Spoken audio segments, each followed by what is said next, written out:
আজ বুধবার প্রতিদিনের ন্যায় অনুযায়ী ceiling bandage picking up deal.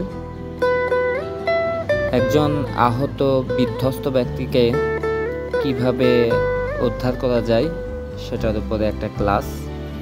তো আপনারা দেখতে পারবেন যে কিভাবে একজন বিধ্বস্ত বা আহত ব্যক্তিকে অতি সহজেই উদ্ধার করে নিয়ে আসা যায় কোনো বিধ্বস্ত ভবন থেকে বা কোনো আটকে পড়া স্থান থেকে।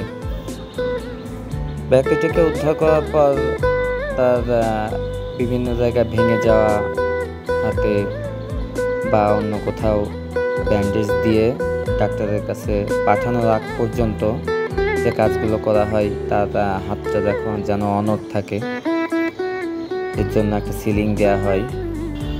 এই ভিডিওর মাধ্যমে আপনারা দেখতে পাচ্ছেন কিভাবে লার্জ আর্ম সিলিং দেওয়া হচ্ছে।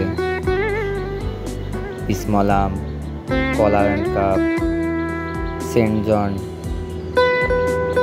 বিভিন্ন জায়গায় ভেঙে গেলে এক এক স্থানে এক এক সিলিং দেওয়া হয়।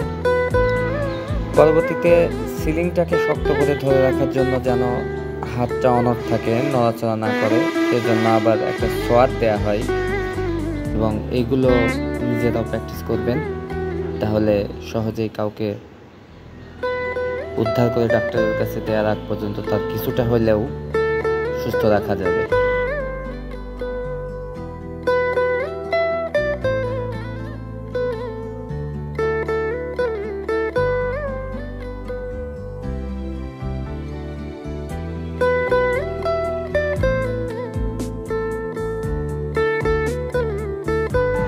সুন্দর একটা লার্জ আর্ম সিলিং দেওয়া হলো। এবার সিলিংটাকে শক্ত করে ধরে রাখার জন্য আর একটা সোয়াদ দিয়ে দেওয়া হচ্ছে। সোয়াদটার কাজ হচ্ছে যেন